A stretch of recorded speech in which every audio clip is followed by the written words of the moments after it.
What's going on, everybody? Welcome back to Goat Talk. It was a crazy wild card weekend. We're on to the divisional round. More coaches were fired. Let's get into it. The biggest thing about this is that Joey and Greg are both still alive. So that's first and foremost. Both Why of wouldn't I them. be alive? Greg's team's been out since week Greg's 3. been dead. I've been dead since the for middle a of October. While. Yeah.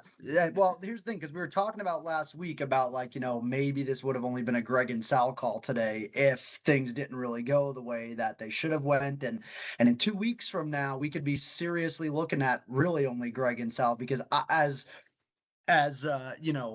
we go through these discussions and I just don't know if we could allow Joey and Chris to be on a call together. That's something we have to work through offline as we get closer to potential possibilities. But with all that being said, yes, definitely a crazy wild card weekend. I mean, I don't even know where to start. I don't really think running through every game is really going to be beneficial. We could be here all day.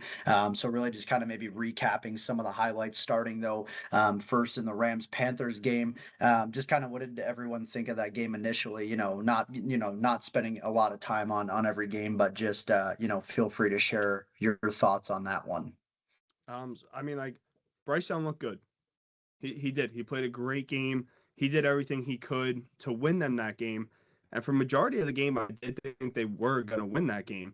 But then, Stafford, Puka, the Rams, they're too high-powered on offense. Devontae looked like he's healthy. He looked fine. The thing about that game that's interesting, though, that I have written down, is that they officially tied the playoff record with 4 score changes in the fourth quarter. That ties the playoff record for most score changes in a fourth quarter. It was an unreal way to start wild card weekend. That's all I gotta say about it.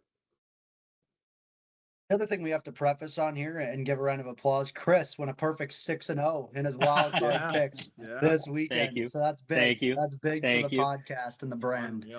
Yeah, I think so. Just touching on that game briefly, I mean, Joey nailed it on the head. Like, it was what a way to start the weekend. Constant back and forth all game, which not like as a Patriots fan, I would absolutely hate that. But I mean, as a fan of the sport and watching it, so entertaining. It was so good. And I think honestly, I didn't know how they were gonna react, especially with Puka. Like we know who Puka Nacua is and like how he can completely switch a game around. So can Stafford and so can Devontae Adams. But I knew early on he got Puka Nacua going, and I was like, oh, this game's curtains.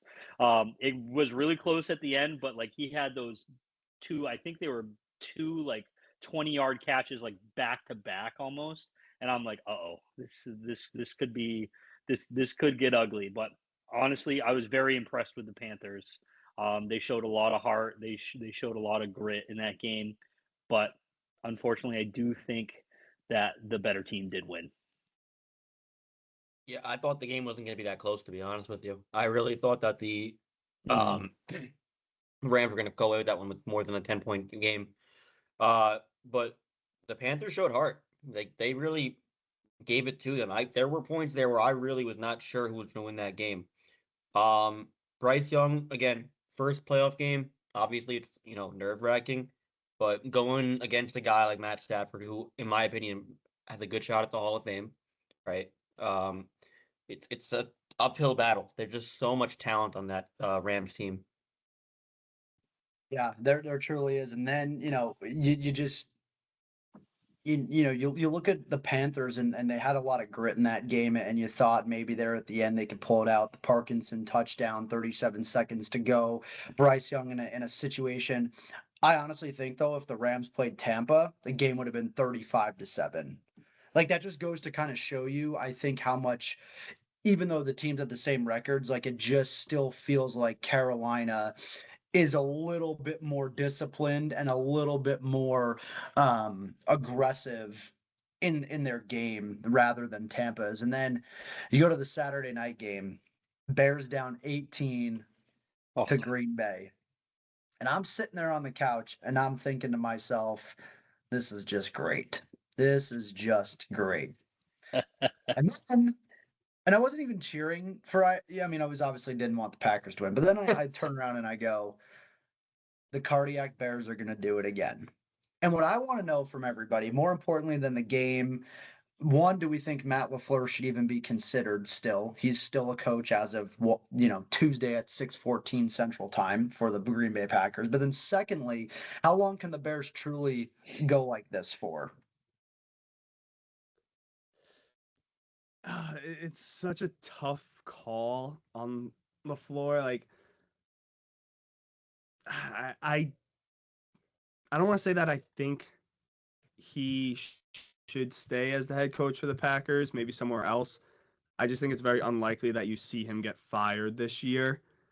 Now, is that due to the coaches in this cycle that are available? Or because you have good coaches out there now, Tomlin, Harbaugh. Yeah. And I mean, you could be sitting here saying if the Bills lost on Sunday, you would want McDermott fired, right? So, 100%. I don't know. 100%. You've been saying yeah, I that. guess it's different. I mean, being on the outside looking in, not being a Packers fan or anything, I think it is like hard to judge because I'm not watching their games 24/7. I'm not watching every single play of their game, so it's a little hard to say. But I mean, based off his history and playoffs and record and everything, like outside looking in, you would think that like, yeah, he probably should be fired. As far as the Bears, it's kind of like, I don't want to say they're like the Bills, but like in a way they kind of are, to where like they've been a second half team the whole year. So when they were down like 21-3, I was like, "Oh, okay, the Packers might run away with this." And then the second half, the Bears just became the Bears we known all year and took control. The other interesting thing though is that the Packers in the first half were running, I think it was under center, like 90% of their plays. The second half, they ran strictly shotgun. Like did not go under center at all, which is weird because it was working. So why switch it up? So that's another reason why LaFleur could be fired. It's because it's like he's been known to blow a lot of leads. And the Bears, I think their road comes to an end. I think the Rams beat them this coming weekend. I agree. I second that, Joey, that the run of the Bears will end next week with the Rams.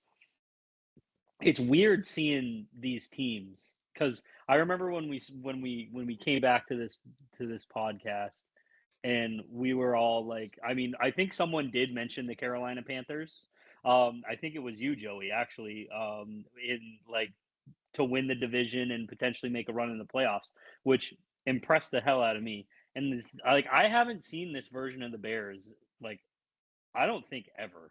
And it's very, very entertaining to watch. Say what you want about Caleb Williams. He pulls these wins and pulls these plays out of his ass.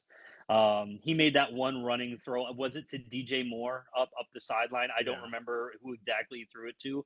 I'm just like, how in the hell did he even get that off? And to actually put it where it was supposed to be was amazing.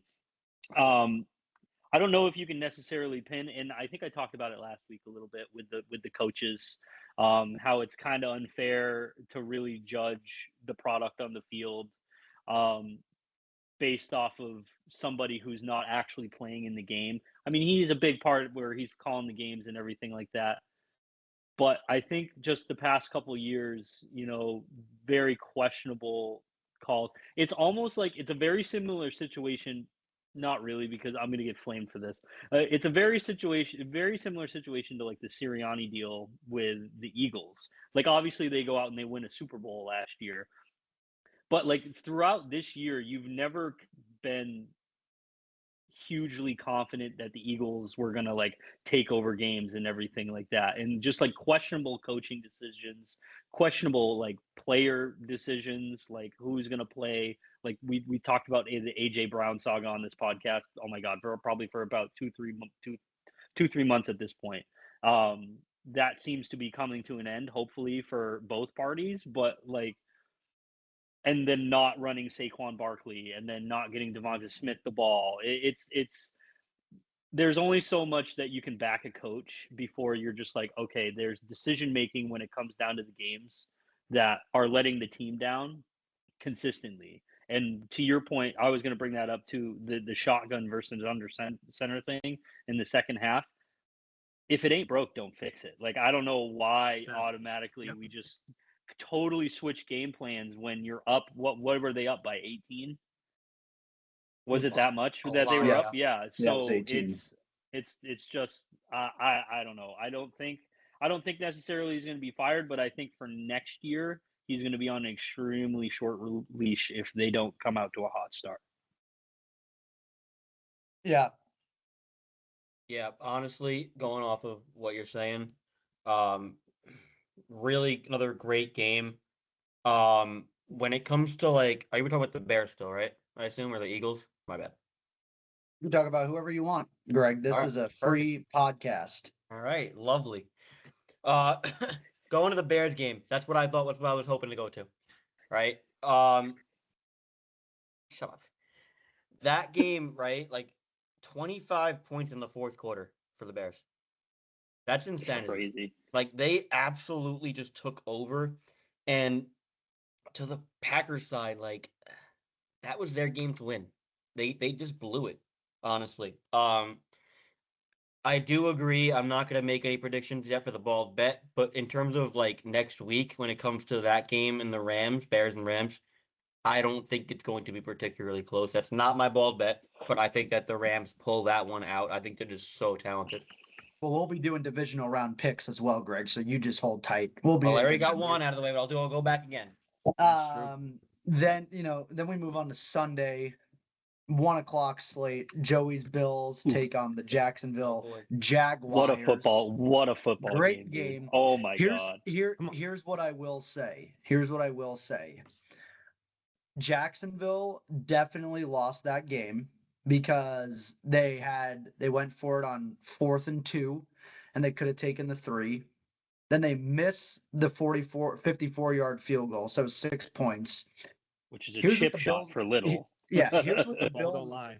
Here's Ball what the don't lie. Bills did though that I will give them credit in. They didn't go away from from their game plan. I think the Bills stuck with what worked for them. I don't think they did anything spectacular. I don't think they did anything pretty. I think they did what worked for them. I think they ran James Cook efficiently. I think Allen ran when he needed to. I think he made the throws he needed to, and they didn't make any mistakes. Now, with that being said, if they continue to do that through the playoffs, I think they'll be in good shape.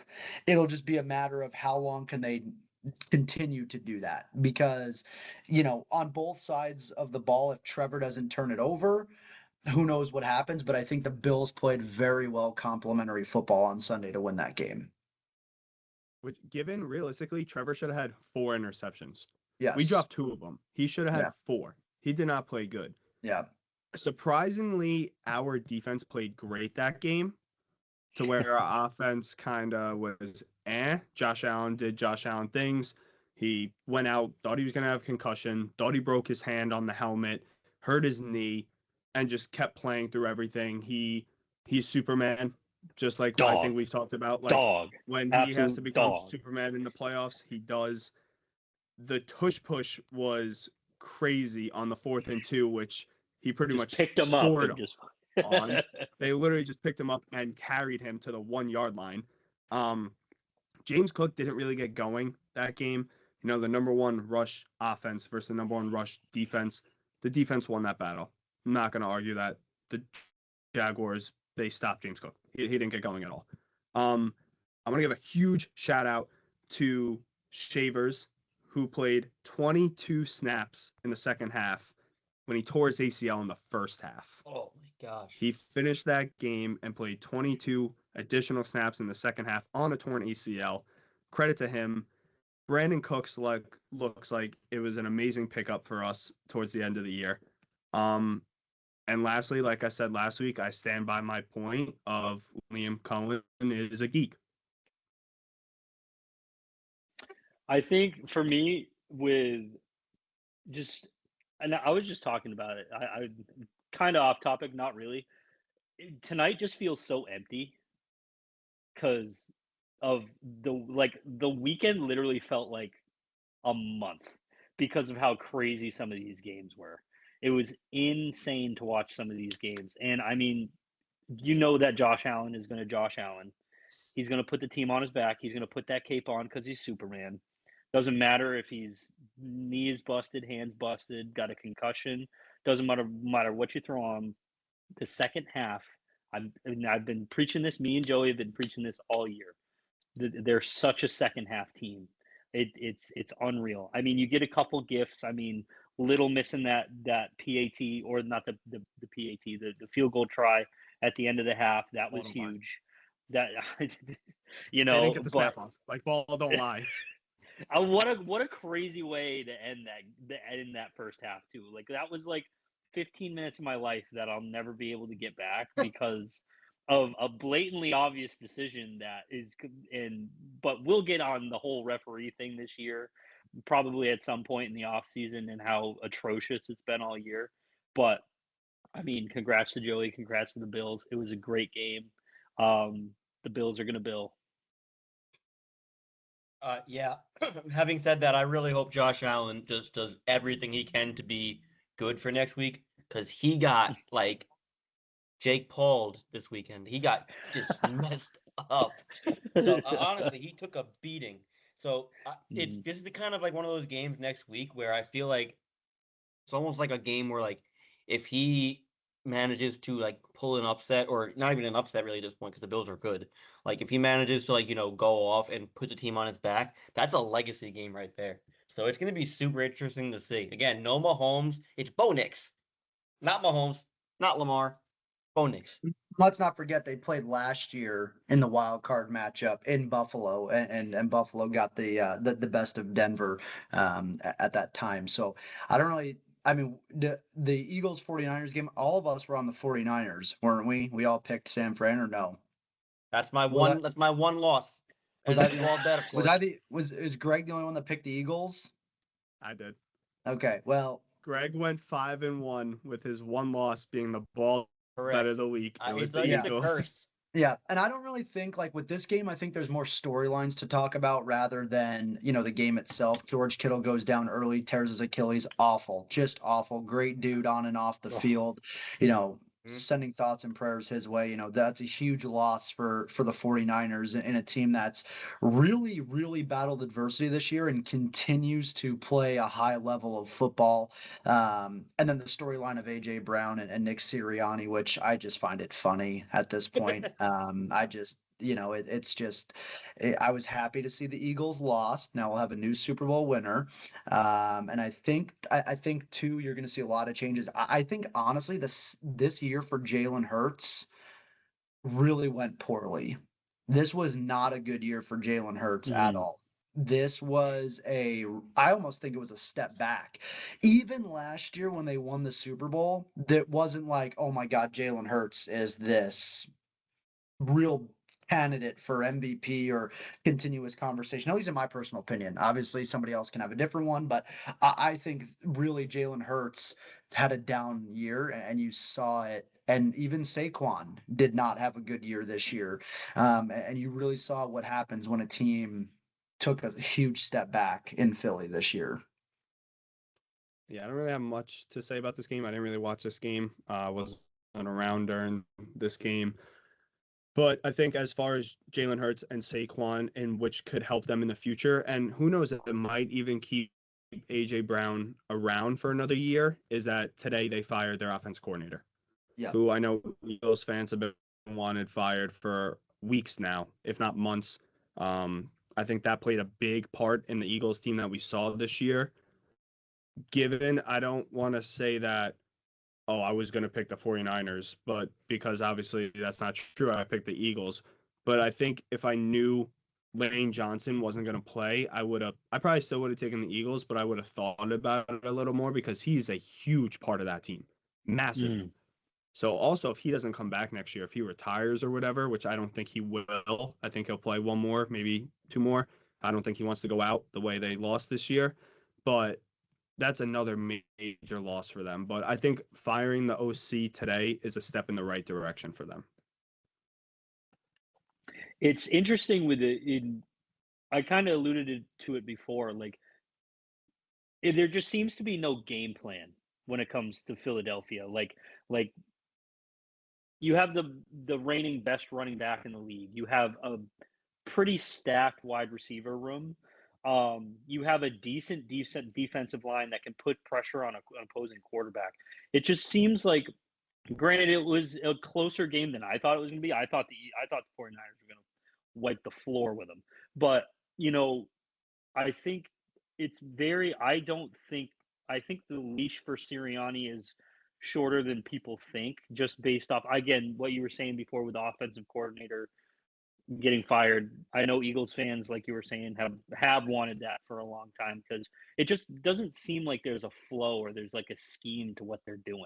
Like, if a majority of the offenses in the NFL, if something's working, don't fuck around with it. Don't mess with it. Don't just keep feeding the beast the ball. Like with Saquon last year, he had over 2,000 yards last year. It seems like a completely different player now, just a year removed. Not even a full 365 days removed from what we saw last year. And I don't think Jalen Hurts blew any doors off last year, but I mean, he was, like you were saying, Sal, certainly better last year than he was this year. But I really don't know why. I mean, the offensive scheme just seems to be everywhere. Like there is no plan. There is no game plan. And for Eagles fans, haha, and also it's very frustrating, right? And I think they got a little bit of what they wanted.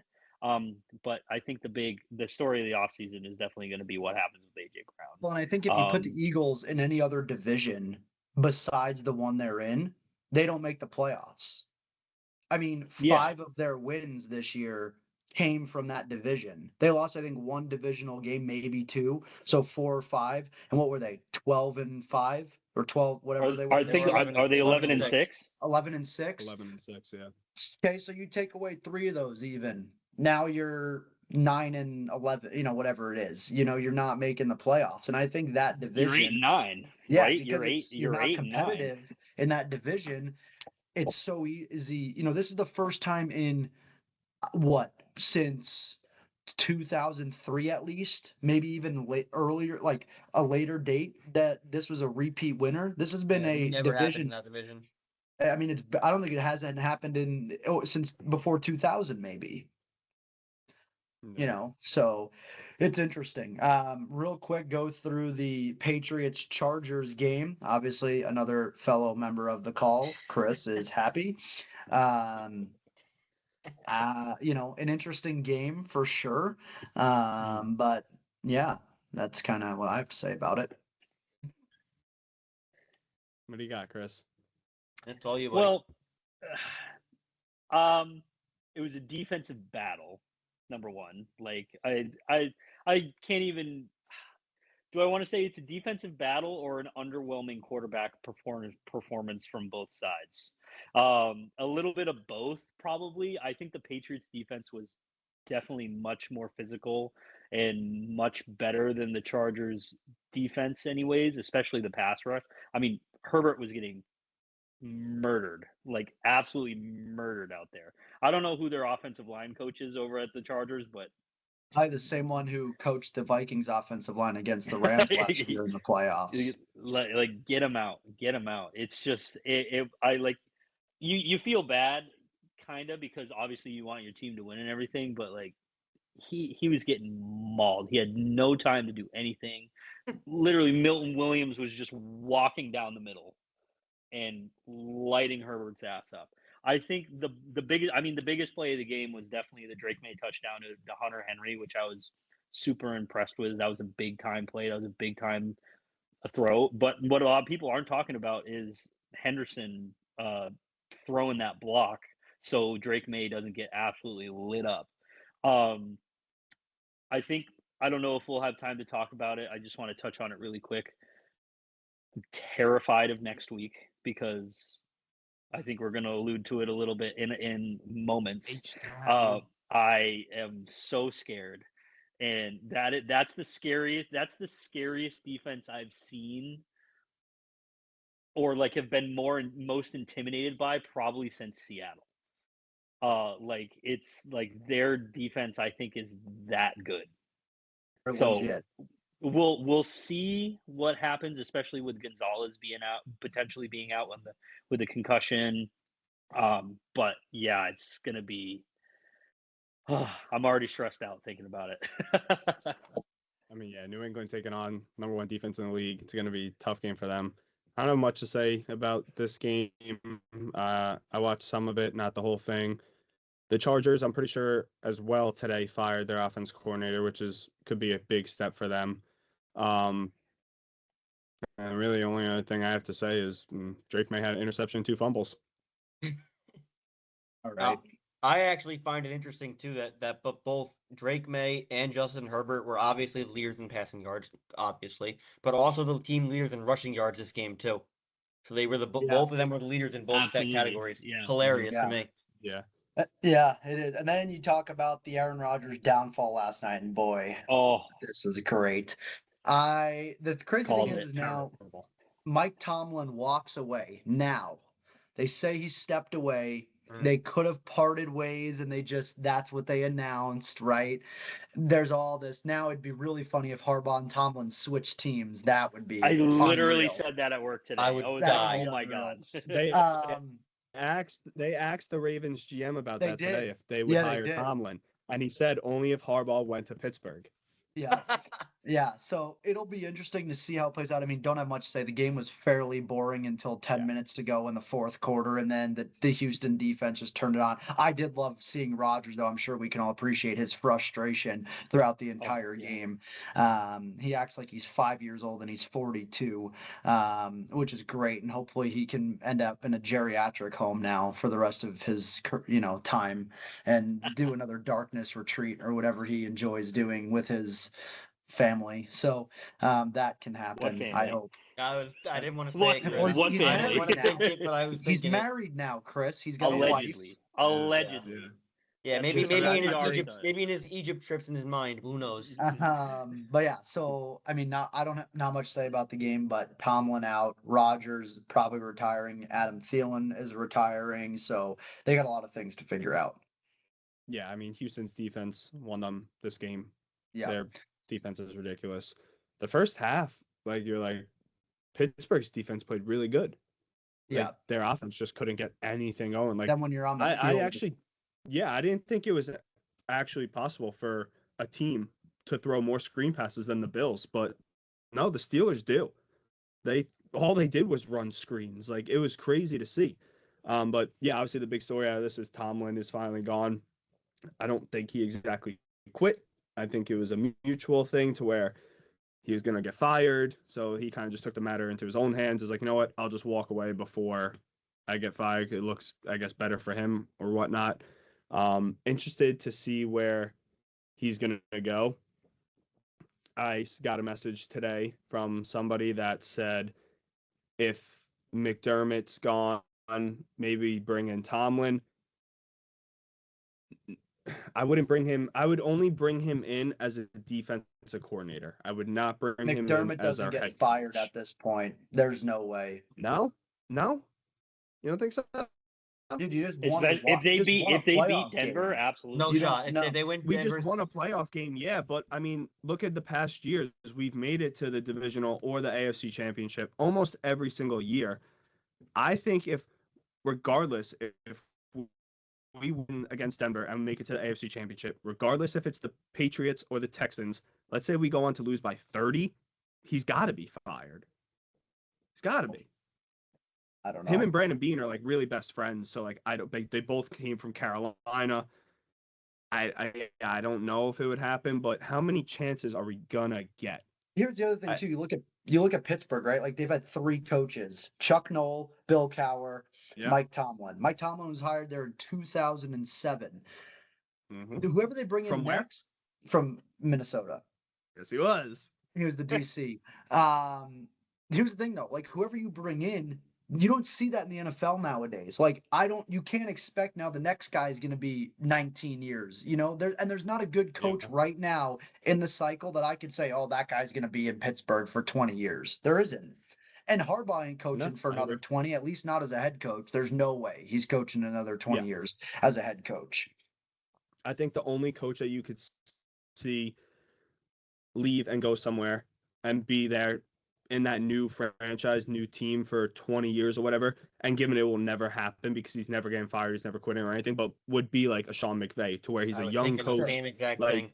and he'll be around for a long time. Or a Given, Vrabel. again, he will never be fired. He will never Yeah. leave Los Angeles because, in my opinion, he's in this today, as of right now, he's the best head coach in the league. Yeah. I Yeah. don't hate that. I don't hate that take. That's my opinion. As of today, the past couple of years, I mean, you got to put Andy Reid up there. The guy's a legend. What he's done is incredible. Versus it was Philly or if it was with Kansas City, he's a winner. But as of today, in this stage, I think Sean McVay is the best head coach in the NFL. Yeah. I agree. Yeah. Well, it is now time to make our divisional round picks. So we have 4 games left. Joey, you go first. All right. Let's start off with the NFC. So the NFC, we got 2 interesting. I think actually the AFC and the NFC are both the same seeds, right? To where it's Yes. 6v1, 2 versus 5. Yes. Yeah, Yeah. yeah. So it's the same for both conferences, which is really interesting, actually. Saturday night, 49ers Seahawks in Seattle. Divisional game. We saw them play a couple weeks ago for the 1 seed, and Seattle kind of just took care of them. 49ers have been gritty all year with the amount of injuries they've suffered. George Kittle goes down, just another injury to add on to their long list, which doesn't help them. But throughout the year, we've seen them, injuries haven't affected them. But I do have Seattle winning this game at home. I think their defense is just, they're really good. I think Darnold is going to play not the best, but I think he's going to play good enough. I think the Seahawks win this game. Sunday night, Rams, Bears, kind of talked about a little bit before. I expect this to be a great game, an absolute shootout, possibly overtime. Who knows? But I do take the Rams in this game as well to set up the Rams-Seahawks NFC Championship. AFC, Sunday, Texans, Patriots at New England. Drake May, second playoff game. Didn't look the best in his first, but didn't look the worst. He saved it with his legs. You know, he could scramble. He's a dual threat quarterback. Not going to take that away from him. He's had a great year. Houston's got the best defense in the league, if not second behind Denver. I think Houston's defense wins them this game.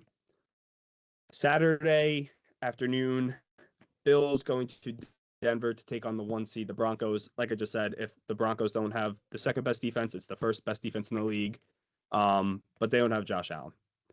So Josh Allen, Superman, as we all know. We go to Denver. We take down the 1 seed, and that's my divisional picks. So yeah, I'll just go in order based off of the schedule. Bills are going into Denver and they're taking care of business. I have not been high on Denver pretty much all year. They're kind of like that Eagles vibe where like, yeah, their record shows that they're a good team, but like you could have easily taken like 3 or 4 of those wins from them and completely different story, right? I think the Bills offense is going to be overwhelming. I think again, Joey, you said it again. Josh Allen's going to put on a Superman cape. Doesn't matter how beat up he is, unless he is literally in pieces, he's going to be out there and he's going to be doing Josh Allen things. I think the Bills win this game. I think it's a really good game, but I'll take the Bills in this one. God, that next game is so tough because the 49ers are hot and the Seahawks are coming off a bye week. And, you know, playoff history with Sam Darnold is just not a good one, especially when the lights are the brightest. But I just think that Seahawks offense is just going to get rolling early. And with all the injuries for the 49ers, obviously losing Kittle is massive. Juwan Jennings showed me something though. He had a really good game.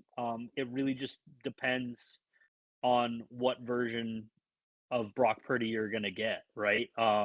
Obviously he's been on fire lately, but he's still young. This is what his second, third full year in the league. Sam Darnold's been doing it for a while, and it seems like he's actually found his fit a little bit. I will take the Seahawks in this one. Going to be a shootout. Um, yeah, that one's going to be very close. That's going to come down to the last possession, potentially like a field goal with like 3 seconds left. Texans Patriots.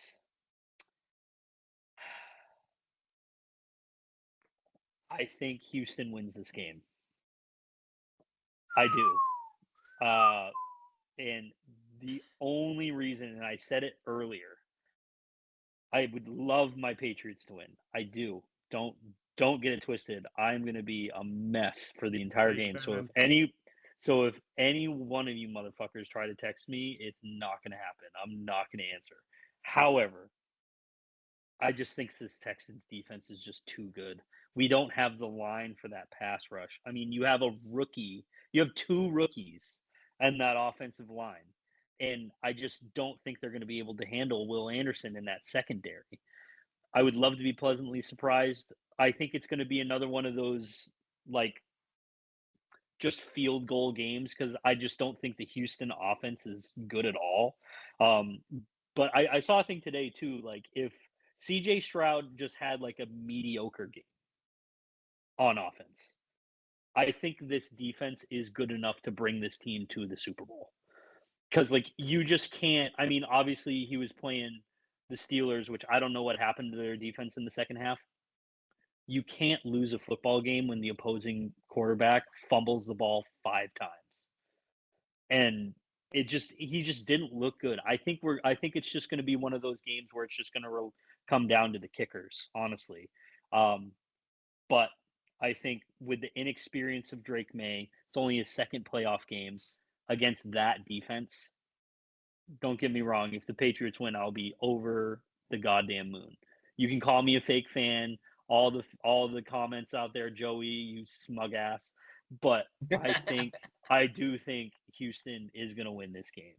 It pains me to say that, but I just think they do. It's just I'm going with my gut.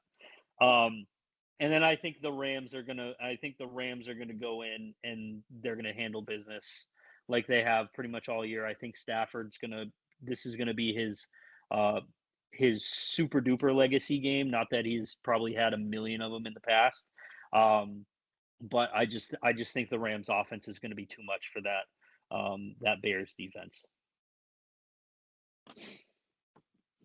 Sal, I'm gonna have you go first, just because I want to do my little the very end. I'm going to make this real quick. Everyone else is kind of explained. I'm just going to rattle off. So I'm going to have 49ers over the Seahawks. I think San Fran fans travel really well. I think they're more experienced. I think they are going to win. I think the Bills are going to beat the Broncos. I think the Texans will host an AFC Championship game against Buffalo. And I think we will also have a Rams hosting. So all wild card teams will be in the championship games. So that's what I'm going with. I love it. So I'm gonna send us home here with this. All right. I'm gonna start with the NFC. Seahawks and 49ers. I think that's gonna be an incredible game. I think there's legit 0.0 bad teams left in this playoffs right now. Every team here deserves to be here, and they've all shown it. When it comes to the 49ers and the Seahawks, though, I think it's going to be close, but like you guys mentioned before, losing Kittle sucks. That is a security blanket for Brock Purdy, and that is a huge blow. Having said that, I don't think it's going to be a blowout by any stretch for either team, but give me the Seahawks. Okay? I think being at home in that stadium where it's just always so loud, right? I think that's going to help to their advantage. So Seahawks in the first NFC game. Second NFC game, kind of going with what all of us said. Give me the Rams over the Bears. Again, I don't think it's going to be a blowout, but I think the Rams go in there with Matt Stafford as arguably the MVP this year, right? I think he goes in there and handles some business. There's just too much talent in that team, in my opinion. Going with the Bills and the Broncos. Save the two AFC teams for my boys. Uh, so the Bills and the Broncos. Here we go. Broncos. See ya. Give me the Bills. Here's what I think personally, right? Joey mentioned it. Chris mentioned it. There's one thing that the Bills have that the Broncos don't. 2 words, Josh Allen. Josh Allen, in my opinion, is a top 2 quarterback in the league, and he might not be 2. Okay? He's a Forgetting monster. the one thing the Broncos have, they have incomplete. Here's what I'm going to say. They are going to be Whoopee. eliminated. Anyway, the Broncos, I just don't think they have the experience to this fact, right? Like Bo Nix, like I already mentioned, solid quarterback, not Josh Allen. I think that the Bills just have the experience. I think that they're going to break that hump this year and get over that 1 seed. Okay? Going to the last game. Texans, Patriots. Listen, Chris. The Patriots have had an incredible year. The Texans have had an incredible year. So, I got good news for you, Chris. Good news. Bald bet time. Oh boy. Oh boy. The bald bet is the Texans are going to win. That's probably good news for you because I always lose my bald bet, but that is my bald bet of the week. Give me the Texans That's fair. over True. the That's fair. Patriots. The Texans defense is stupid good. Stupid. Mm. Patriots are a very good team, but the Chargers defense was whatever, right? 16 points. The Texans defense now, if you try and do the same kind of thing against them, if Drake made it the same stuff, not good. So, my bald bet of the week, give me the Texans. Chris, that might work in your favor though, buddy. Yeah, I'm really might praying your work. luck. I'm praying. I really am. It's just I'm gonna catch so much heat, but it's just Oh, you're not. I just think that defense is just gonna overwhelm the overall youngness of the Patriots and the inexperience. I think it'll I be a don't good game though. It'll be a good game. Don't get me wrong, but I'm gonna be in a blender the entire time. But it is what it is. For my prayers. All right, Joey, send us off. All right, everybody. That's going to do it for this episode. If you're new here, like, comment, subscribe. If you're returning, as always, we appreciate everything. We appreciate all the support. We got a crazy, crazy weekend lined up in the divisional round. Come back next week to see us talk about what happened, the matchups for the AFC and the NFC championship. I'm not going to say that every Thursday and Sunday we're still doing TikTok Live. We are still doing TikTok Live. The days are kind of just up in the air right now, but make sure to follow us on there so that you can see us when we do it. And Super Bowl boxes are now live. So get in while we still have them. We'll see everybody next week. Go Bills.